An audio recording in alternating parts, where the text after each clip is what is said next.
protegida. Amigos, amigas, gente de Gelatina, los que están mirando en vivo, pero sobre todo los que están mirando en diferido, porque esta va a ser una charla para tomarte un tiempo Un cafecito. y poder adentrarte en las profundidades de la cultura argentina, porque está con nosotros Daniel Greenback. Bueno. Muchas gracias. Qué placer recibirte, Daniel. Muchas gracias. Impactado por este estudio porque si bien no había estado con ustedes, Habías estado con Seba, exacto. sí, En el viejo garage. En el Virrey, allá en Belgrano. En el viejo garage. Sí. Y esto fue un crecimiento zarpado. Por lo menos en altura seguro. Se ve el cielo. No, hermoso, Sí, vemos el hermoso, afuera. muy lindo. Amigos, Daniel Greenback es una de las figuras más influyentes de la cultura argentina reciente. Productor, empresario, gestor y agitador cultural, podemos decir.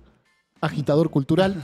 Agitador en general. Agitador en general. Vamos a charlar sobre su trayectoria, sobre la radio, sobre los recitales, sobre la actualidad y sobre todo, o por lo menos para empezar, sobre esto que estás presentando, Art Masters, Museo del Prado en realidad virtual. ¿Me contás un poco qué es esto? Bien.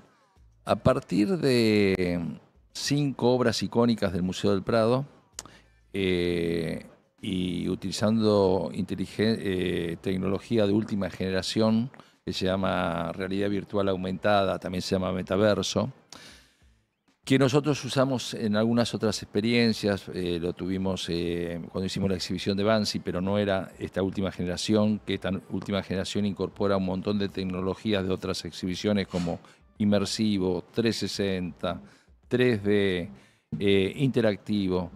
Se presentan con un guión, que un personaje, que es el sereno. Primero tenés un approach de lo que es el museo, sobre estas obras, el museo en general. Pero después pones los cascos y entras en un viaje que tiene un guión, que el guión es que el sereno del Museo del Prado te abre a la noche el museo con toda esa magia y todos los cuentos que siempre existen Sí, sobre la los museos. fantasía del museo a la noche. ¿Estás solapa en el museo? ¿Estás solo en el museo? No, porque en el museo a la noche ocurre un montón de actividades. Por ejemplo, hay gente que va a pintar cuadros, reproducciones de cuadros, y eso es real que ocurre. Te muestra los depósitos. En general, los museos tienen un tercio, algunos y otros mucho más, que no se exhiben al público. Claro. Y el tipo tiene el secreto para meterse dentro de los cuadros. Entonces, es que a partir del cuadro, vos te metés dentro del En cuadro. la experiencia, Sí. digamos, representada en el cuadro. Exactamente, te narra una historia del por qué el cuadro, te da una visión totalmente ampliada de lo que uno tenía como visitante. Yo al Museo del Prado, la primera vez que vas a Madrid, ves el Museo del Prado, 50 iglesias, te comes 14 jamoncitos ibéricos, sí. Y después ves qué más haces. Bueno, sí. Yo hacía como 40 años que había ido hacía poco una muestra de Tiziano, pero que no iba. Y la verdad que esto es como a partir de las obras aparece otro nuevo arte, donde se incorporan todas estas tecnologías que mencioné. Bien. Con una curaduría extraordinaria, con una música extraordinaria. Te tenés que poner un casco y la verdad que caminás dentro de los cuadros y es una experiencia extraordinaria que empieza y termina con el Jardín de las Delicias, que digamos que es la estrellita, el hit de la exhibición, sí. Por ponerlo en términos musicales, pero que estamos muy contentos y que... ¿Está funcionando bien? ¿La gente la está pasando bien? Está funcionando bien. Con la complejidad que tuvimos, pues somos el segundo país que lo abrimos. El primero fue en China, en Shanghái. En España no quisieron abrirlo. El Museo del Prado prefiere que vayan al museo. Claro, claro.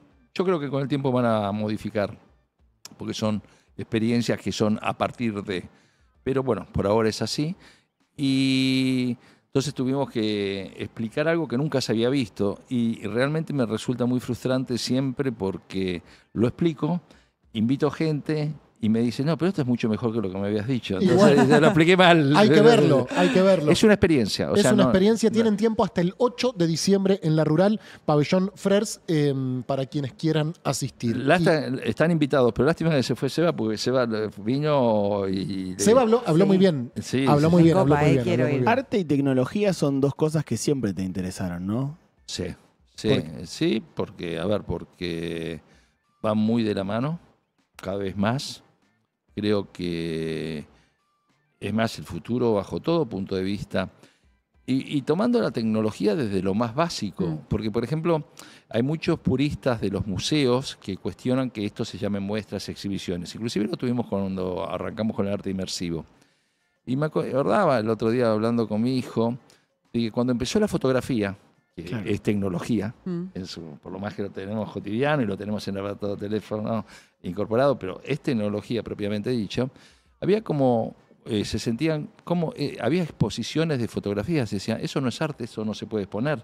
No, sí, lo que pasa es que obviamente no era solo el factor humano del hombre con el pincel y la paleta de colores. Intermediaba un artefacto. Pero el pincel pincel también es un artefacto. A ver, sí, más, quizás menos tecnológico, si se quiere, más primario, si se quiere, pero...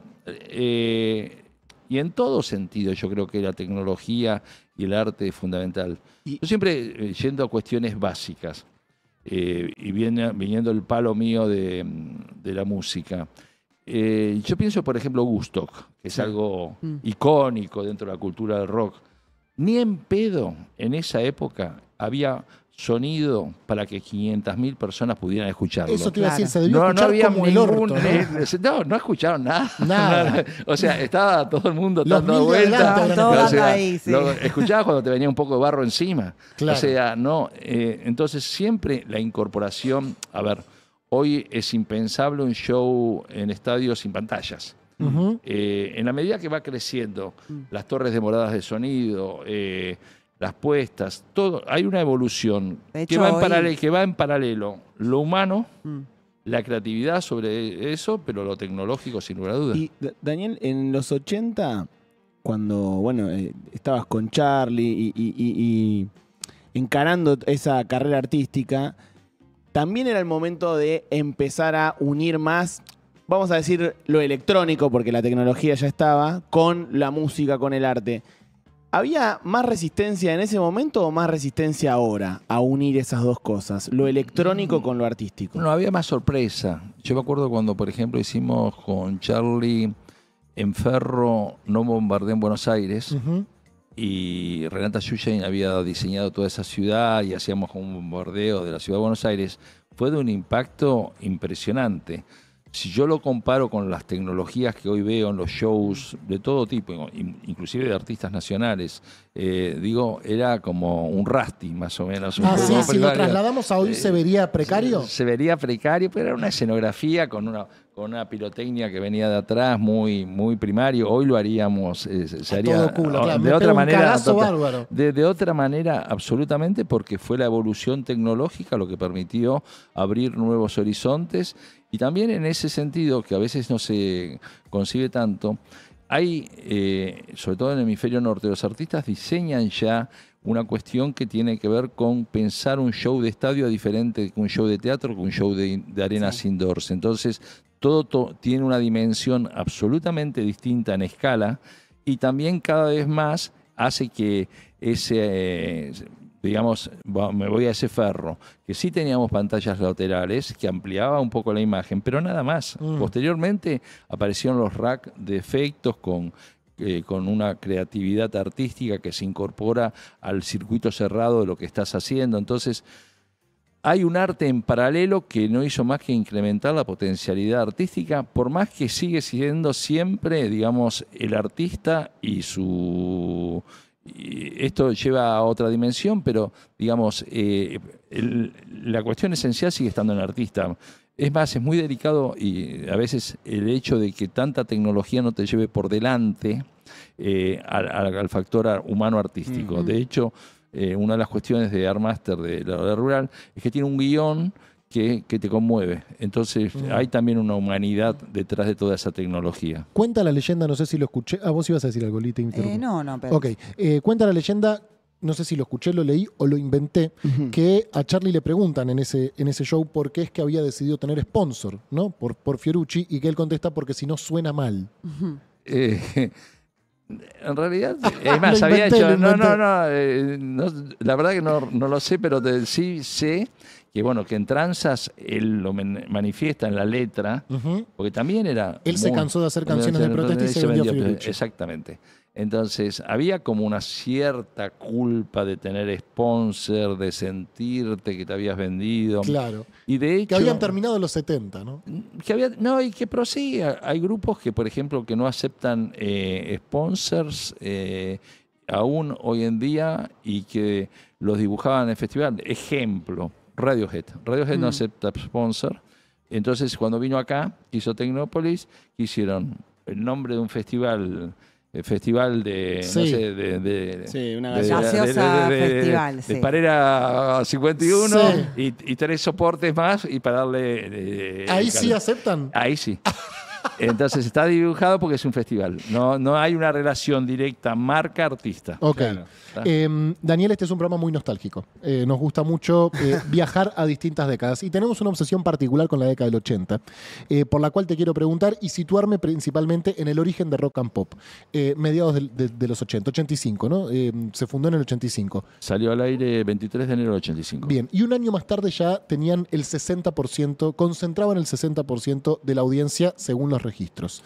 Y si no es el 60 no importa, digo, pero Sí. se llevaban la marca. Si querés te digo, el 84% según las mediciones que existían en esa época, de un universo mucho más chico. Claro.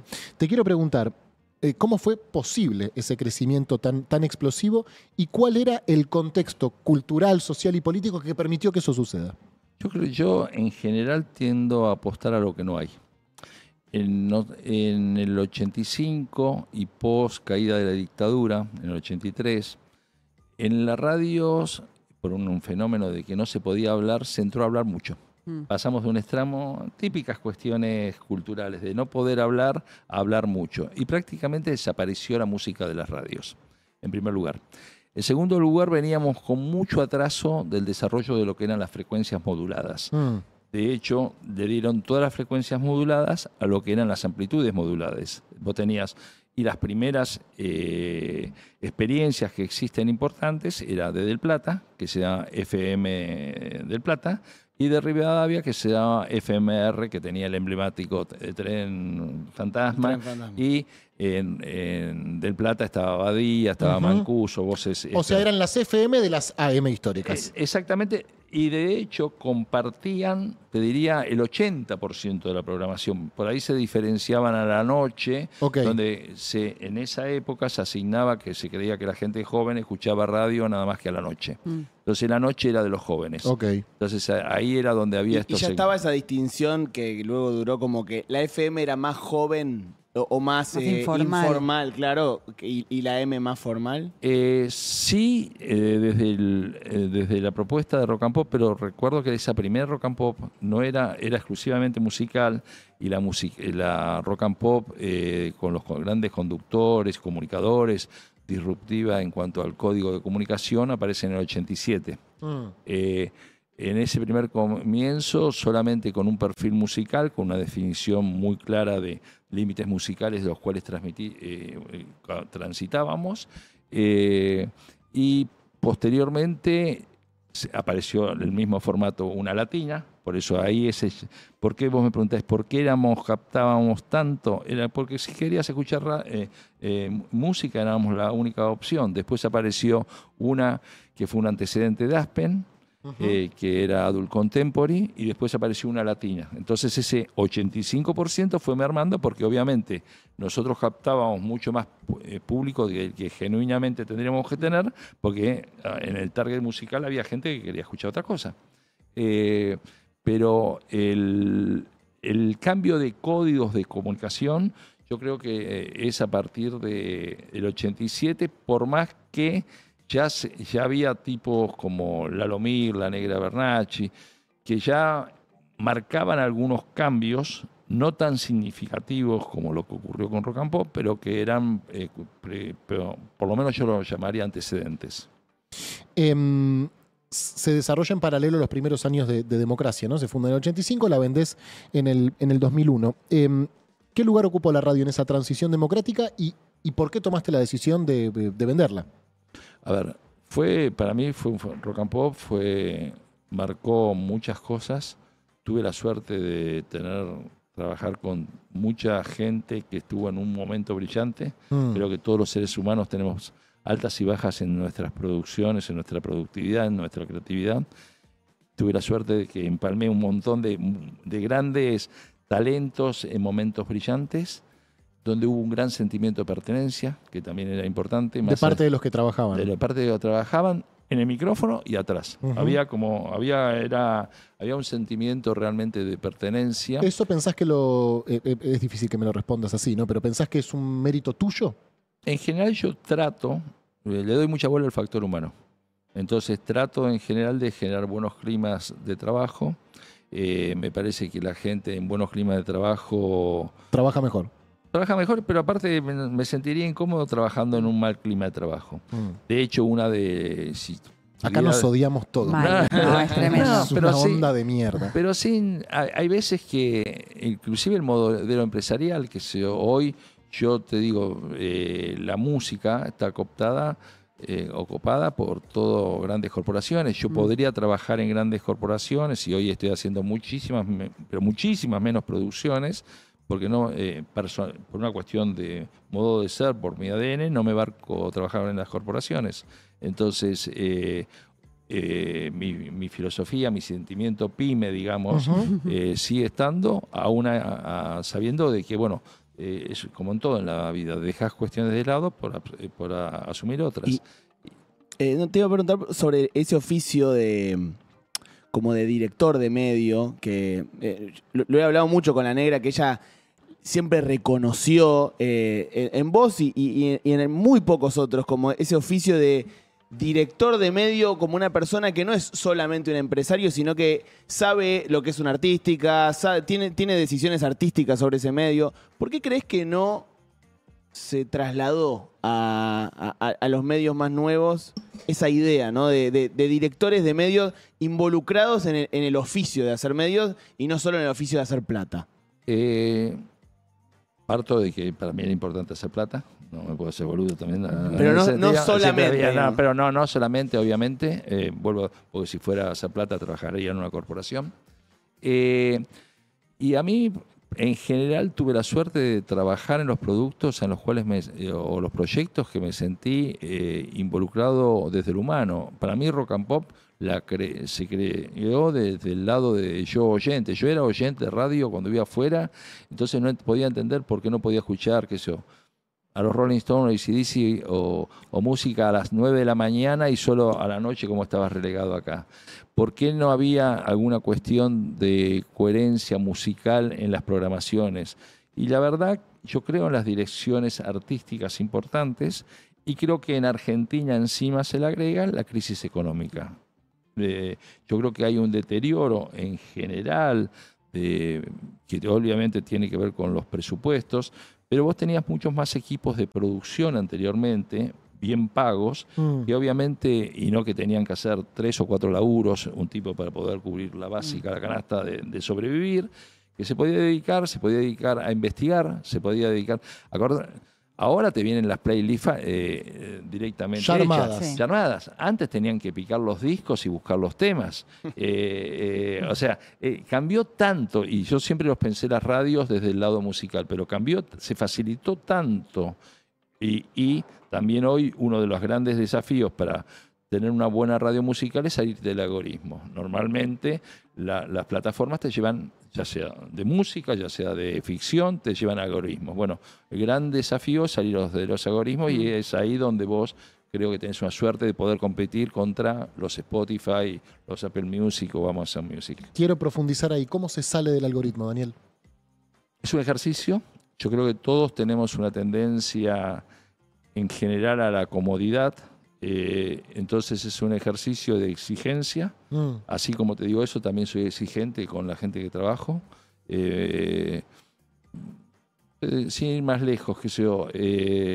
Y soy muy autocrítico. El otro día, por ejemplo, en mi oficina, es una cuestión, armé una reunión porque si bien están dando fantástico la exhibición, siento que la estamos vendiendo como si estuviéramos vendiendo música. Y tiene otras cuestiones, otros vericuetos que no estamos explotando como más colegios, claro. En lugar de ir a lo que es la pauta convencional comercial, ¿por qué no vamos a lo que es institucional de las empresas, entonces esas escuelas, esas empresas aporten plata para pagar a colegios que puedan venir tours. ¿Por qué no ponemos guías turísticos? ¿Por qué no ¿Todas roscas tuyas estas fueron? Sí, Okay. me había hecho una noche desvelado. Sí. Y pensá, ¿por qué no hacemos cata de vinos? O sea, si esto es impresionante y termina con una fiesta electrónica, ¿qué mejor que chuparte un buen vino después y quedarte comentando? ¿Y por qué no seguimos la fiesta un poco más? Entonces, el salir del lugar de la comodidad es uno de los grandes desafíos en todo sentido, porque aparte, todo lo que... Si hay una cuestión que creo, y acá involucra medios y espectáculos, que tiene una sola cuestión que es constante, que es la dinámica del cambio. Nosotros estamos en una cuestión que, si no nos damos cuenta de las dinámicas de cambio, que por ahí en la esencia, el arte sigue siendo arte, ¿okay? Pero yo vengo acá y a ustedes les digo, che, tengo una sorpresa, les conseguí de regalo a Gelatina que toda la cadena Blockbuster para que alquilen video. Bárbaro, excelente. Claro. Porque no tengo que me está diciendo. Yo venía hace 10 años con los mismos videos. Vino a Greenback, lo vi muy mal. No vine a regalar la cadena Blockbuster. Y vos me decís, pero oíme una cosa, la gente consume el mismo arte, la misma película. Es más, antes tenía la multa que si pasabas las 48 horas devolvías tarde el video, Sí. tenías la penalidad y todo Sí. eso. Entonces, es tan grande la dinámica de cambio que tenemos en todo lo que nosotros tenemos, que si no la percibimos, podés quedarte en donde estás. También depende de eso en qué liga quieras jugar. O sea, y es respetable, estoy en esta situación de confort y es respetable que te quieras quedar ahí. Y en esa pulsión de cambio hay riesgos, ¿o no? Siempre. Te equivocás muchísimas veces. No hay manera de hacer sin arriesgar y sin equivocarse. Me equivoqué. Y en general, yo creo que uno se puede decir que le va bien cuando de 10 pegaste 7. A nadie de 10 pega 10. Claro. O sea, ¿Cuándo te equivocaste grosso? tenés hasta aquí ahora tenemos programa. Montones de veces vi. O cuestiones que inclusive hay un timing que existe. Vos te estás refiriendo a la música de los 80. Yo en los 80 tenía un sello independiente y tenía claridad que Argentina tenía talento para exportar música, pero que no producíamos bien en estudio. Entonces me puse esto es previo a Rock and Pop, año 83. Recién incipiente llegada de democracia. Entonces me fui a grabar a Ibiza, aparte de pasarla muy bien, pero me fui con los abuelos, con los Twists, con La Torre, con Hit, con Charlie fuimos a grabar Clics Modernos a Nueva York. ¿Y se acuerdan algo, che, de lo que pasó? Sí, porque hay un registro discográfico. Por lo menos que ahora lo digo. No, para mí era doble la tarea, porque participaba en la fiesta, pero después lo tenía que buscar sí, para ir a claro, llevarlos al estudio. O sea, Claro. Entonces, esa percepción de que Argentina podía exportar rock, que en ese momento estaba totalmente copado por el pop español, totalmente copado. Argentina no, más que Uruguay y algo en Chile. Y te estoy hablando de grandes cosas, te estoy hablando de el Spinetta, Los Gatos, Sui Generis. Quedaban acá. De primera. Y que no lográbamos salir. Estamos hablando de tiempos que no existían las redes también, ¿no? Que obviamente facilitó todo.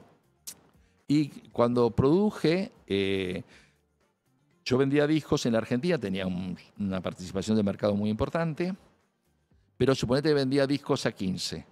Una vez más, el Fondo Monetario, arreglo, devaluación gigante, los discos que vendía a 15, los empecé a vender a 9. Entonces, ¿qué hice? Bueno, estoy vendiendo, facturando menos para solventar mi carrera de exterior, voy a invertir más para ver si tengo más share de mercado.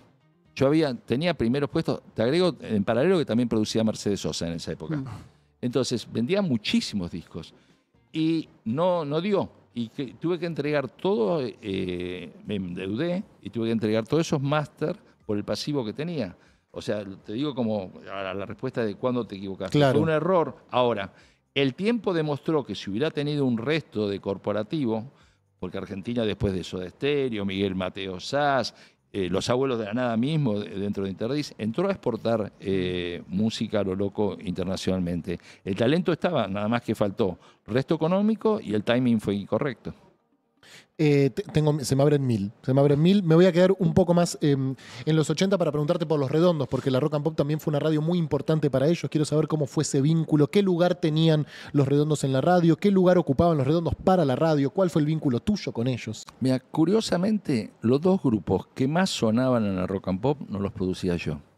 Eran Los Redondos y Soda Stereo. Bien.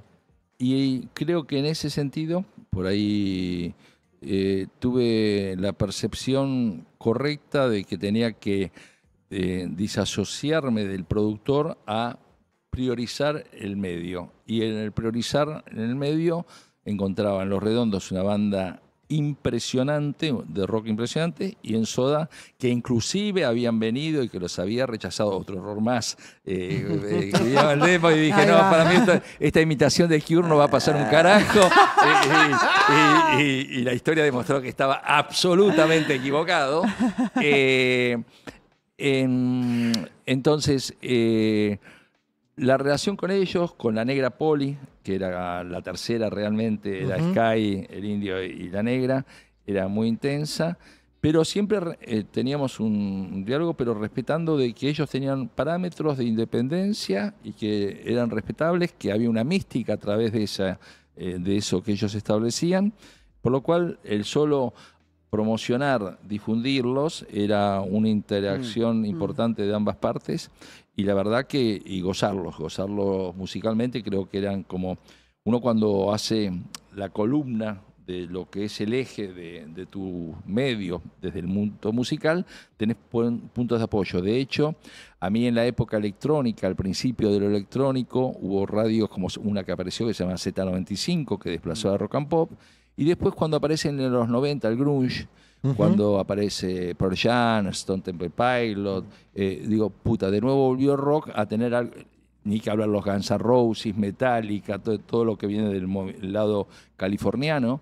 Digo, puta, de nuevo tengo una materia prima, no solo para tener calidad, sino para tener masividad, porque a veces puedes tener calidad y no tener masividad. Claro. Y uniendo las dos cosas, esto que contabas de la exportación y Los Redondos y Soda, ¿por qué crees que un caso fue tan exitoso para exportación como Soda y Los Redondos tuvo una masividad tremenda en lo local, pero no rompió esas fronteras? ¿Fue un tema de distribución o qué? No, yo creo que tiene mucho que ver con...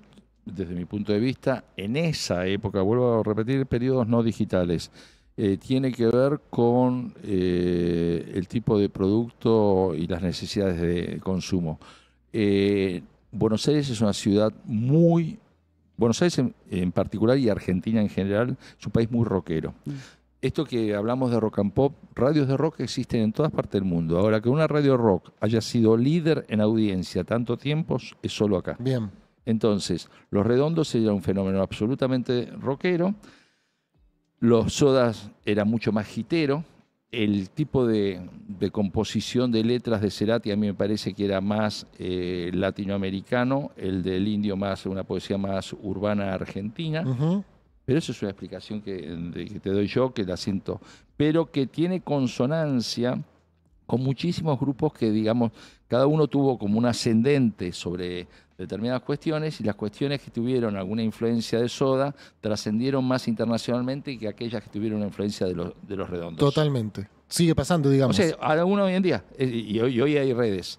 También es verdad que hoy en español, y por eso es tan meritorio a lo que está pasando con las nuevas generaciones, a todos aquellos países que han generado, porque cuando en los 80 generaba pop en español, empezó España y rock, España, Argentina, recién México vino muy después con Café Tacuba, pero muy de atrás que nosotros, pero después cada país entró a tener su propio movimiento de rock en español con artistas locales que tenían la ventaja de no tener que hacer traslados internacionales, poder tocar a precios mucho más económicos, porque nosotros geográficamente estamos muy mal ubicados, lo que significa el costo de traslado, carísimo, es carísimo, digo, de hablar de llevar producción. Entonces, creo que también hay una cuestión de tiempos, que ahora es muy meritorio lo que está ocurriendo con toda la movida que primero se Los argentinos que se escuchan en el mundo, digamos. que se empiezan a escuchar en el mundo y que tienen trascendencia, es muy, muy meritorio. También hay que reconocer que así como el mundo digital trajo muchísimas desventajas, trajo muchísimas ventajas. Para no trasladarlo solo a Argentina. Sería impensable sin el mundo digital lo que significa el K-pop en el mundo. Claro. Es un fenómeno impresionante.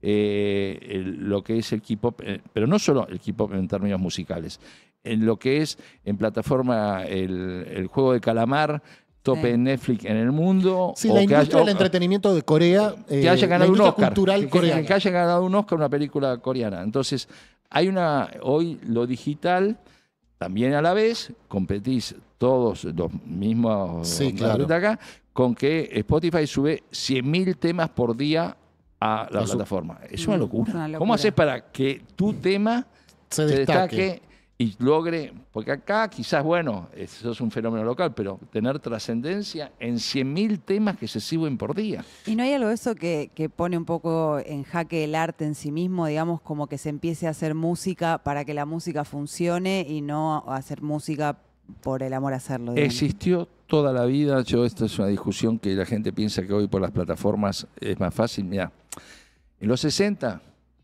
cuando estaba esa música gloriosa que marcó, había un grupo que se llamaba los The Archies, que venía de una caricatura y que era un pop jinglero insoportable.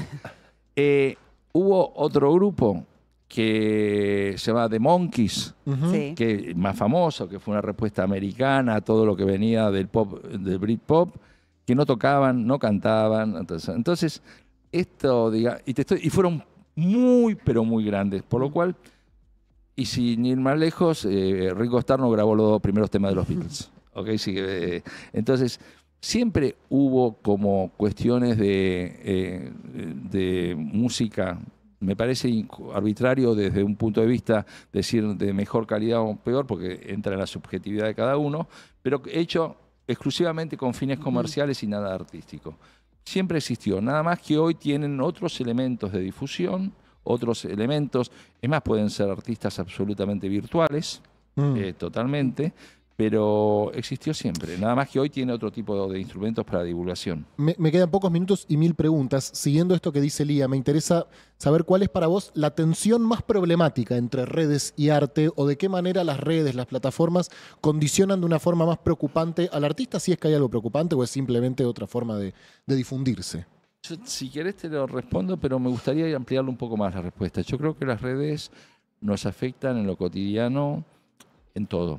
Creo que no podría imaginarme todos estos crecimientos de las derechas a nivel mundial, no solo en un fenómeno argentino, sin las redes. Creo que también esta tecnocracia de estos nuevos ricos, tan avasallantemente ricos, son un fenómeno de todo eso. Entonces creo que a partir de esa dinámica de cambio, creo que ha cambiado todo, e inclusive para bien y para mal. A mí particularmente me hincha las pelotas estar en un recital y viendo que todos los pibes están con el celular filmando y no viendo recital. Eso, creo que hay un video de mierda, además, un video de mierda que de verdad, y te perdiste contacto directo. Pero creo que entra dentro, a tu pregunta, creo que entra en un fenómeno que nos ha invadido en todos los aspectos de la vida. No hay nada que esté exento de eso, inclusive. Hoy ustedes son un fenómeno digital. ¿Y cómo ves este fenómeno digital? Digamos, vos que viviste la época en la cual la radio construía agenda y construía comunidad. ¿Ves que hay algo de todo esto que intenta relevar esa experiencia de encuentro, o que es algo de consumo más solitario esto? Yo creo que han aflorado. Primero celebro que hayan aparecido. Esto es lo primero. ¿Por qué celebro? Porque dio posibilidad a la renovación de muchísima gente talentosa que le hubiera costado muchísimo llegar en los medios convencionales. Creo que esto abrió. Y eso hay que valorarlo de manera extraordinaria. Como todo, siento que hay buenos productos, hay malos productos. Creo que se está en una etapa incipiente, creo que han surgido demasiados, tomando en cuenta la crisis económica argentina, que no van a poder resistir tantos como en alguna época también decíamos, che, no hay plata para tantas FM, no hay plata para tantas AM, y si nos vamos más atrás, no hay plata para tantos canales. Y cuando apareció la radio, che, va a haber plata para la radio, cuando la televisión, o sea, siempre los cambios, pero a las economías cada vez más acotadas, cada vez más achicadas, y la verdad que Argentina, por Producto Bruto, por consumos que en última instancia la publicidad, por más que estaba mutando, va a ser un desafío muy grande los que sobreviven. Más bien que van a sobrevivir, creo que acá va a definir eso la impronta y personalidad que logre uno, que no obligadamente quiere decir que en la profundidad van a uno ver algunos productos que uno va a decir, che, qué impresionante que a esta verga le va bien. Que esto funcione y funciona. Che, ¿con quién saliste vos? ¿Está bien? ¿Vos cogerías a la primera o a la segunda salida que vos? Y si te mira un pezón, ¿qué pasa si no te mira la vista? ¿Cómo lo interpretás? Y si te clava 2 tildes, ¿qué pensás? Y bueno, y si vos decís, bueno, y esto sobrevivió, y lo otro, bueno, es la sociedad que estamos viviendo. Tengo las últimas 3 y tengo 5 minutos, así que... tipo tatas. Sí, ping pong. No, ¿cómo fue empezar a traer bandas? Porque hablabas de exportar la cultura argentina, de que las bandas argentinas salieran. ¿Cómo fue traerlas, bandas internacionales? ¿Cuál fue la primera? ¿Cuál fue la que mejor la mejor experiencia y con cuál te clavaste mal? Fue difícil porque no teníamos credibilidad, porque era un mercado que no entraba en el ruteo. Antes, cuando se hablaba de una gira mundial, abarcaba Japón, Europa y Estados Unidos. Fue de a poco. La primera importante que yo traigo en un momento de fusión del jazz rock, que era una tendencia importante, fue The Weather Report. La primera pop que justo ahora, porque se cumplió un aniversario en New York City, fue Police en los años 80. O sea, que lo traje, es más, pagué $12.000 por 3 shows de New York City. New York City, Obras y el Radio City de Mar del Plata. Y aparte, la gente... Es un fenómeno extraño, porque a mí me consta que fueron 600 personas a Radio City a la inauguración. Y todo el mundo fue. Y conozco más de 2 millones. Es como el Diego en Argentina. O se me colaron por una puerta que no veía. Sí. Y fue difícil y fue una cuestión de no defraudar. Acá la única cuestión que tenemos los productores como crédito es nuestro nombre. Entonces, ir en tiempos que no existía tecnología, decir los sí y los no antes, para que no haya sorpresa. Esto es lo que hay tecnológicamente. Hoy se acercó mucho, pero en esa época había muchísimas diferencias. Y fue ganar poco a poco, ir ascendiendo. Che, en este momento la cultura está como en el centro de la conflictividad política, ¿viste? Se cuestiona su alcance, se cuestiona su financiamiento, se tratan de desarmar sus apoyos y estructuras históricas. Desde tu experiencia que atraviesa la gestión cultural, ¿cómo ves este momento? ¿Es la primera vez que se ve esto? ¿Ya lo viste en otros momentos? Mirá, para mí, lo vi constantemente, no es novedad, no es solo local. Creo que los que añoran volver a una instancia anterior, yo no creo que anteriormente funcionara bien, tampoco creo que se puede pasar de un extremo a otro, no creo en los extremos, yo creo más en la cordura, en la sensatez, pero si vos me decís, se producían 240 films, de los cuales solo 91 pasaban las 1000 espectadores y quizás no teníamos tanto presupuesto. Y acá vengo con una anécdota para cosas. Yo cuando producía Mercedes Sosa, tuve la suerte de conocer a Silvio Rodríguez. Entonces a Silvio Rodríguez, que ella había grabado un tema que se llama Sueño de Serpientes, grababa como el orto, grababa en estudios cubanos, así como yo te dije, tuve que ir a grabar afuera para tener mejor sonoridad, Silvio todavía grababa peor. Entonces hablando con él le digo, decime por qué no grabás mejor, por qué no grabás en México, porque sos un compositor de carajo. Y Silvio me respondió muy simple, me dijo, nuestro pueblo tiene otras prioridades. Entonces, en unas cuestiones, yo no puedo hablar solo de la cultura, como te respondí anteriormente, si no lo pongo dentro de un contexto de todas las cuestiones que están siendo postergadas en esta crueldad de prioridades que se fijan o de este déficit fiscal a cualquier costo, llámese Garcen, llámese discapacitados, llámese jubilados. Entonces, dentro de ese contexto, en esta sociedad creo que tengo que... responder tan solo por la cultura me parece que Claro. no lo estoy poniendo en contexto. Y a mí me gusta... Estamos segmentándolo. Estamos segmentándolo. A su vez, tu mujer es una gran beneficiada en ese sentido, en la casa. Es tanto la contra que tiene Milei que te hacen marketing gratis. Hoy que el tipo se te ponga de culo, te llena estadios. O sea, tiene la ventaja, porque hay una cuestión reactiva, cultural, y siempre, y reivindico absolutamente el arte como arma reactiva, contestataria, compolenta, que enfrentarse, que seas un parámetro de enfrentamiento a un modo, a una cultura, es fantástico, es extraordinario. Entonces, te da una difusión, para no poner...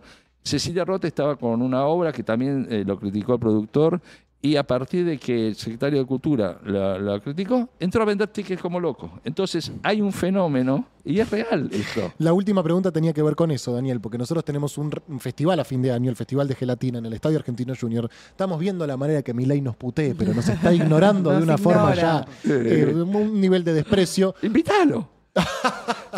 Invítalo a tocarlo, es fantástico. Que cante un tema. Invitar, a partir de una invitación formal ahí se desprende si va o no.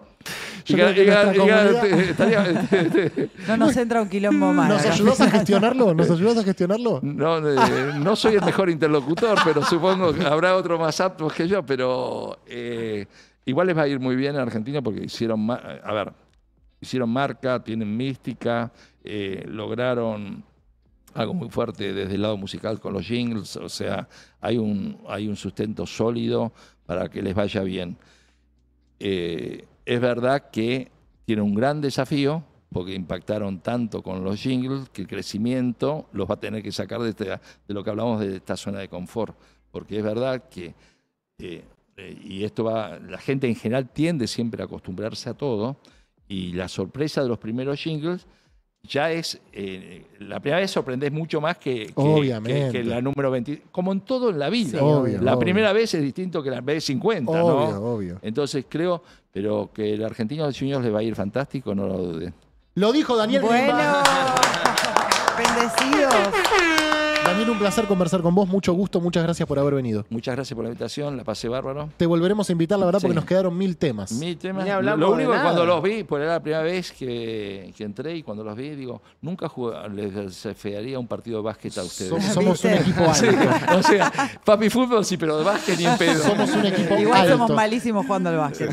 Y detrás de cámara también. Antes de irme, quiero decirles que si están aburridos de hacer siempre lo mismo, con Telecentro, decirle chau a la rutina con el Deco 4K, con tecnología Android TV tenés todo el entretenimiento. Podés mirar YouTube, disfrutar todo el streaming en Twitch, escuchar la música que te gusta en Spotify y hasta mirar TikTok en tu tele de siempre. Descargate todas las apps de series y películas y mira todo el deporte en vivo, y además podés castear desde tu celu y hasta vincularlo con auriculares Bluetooth.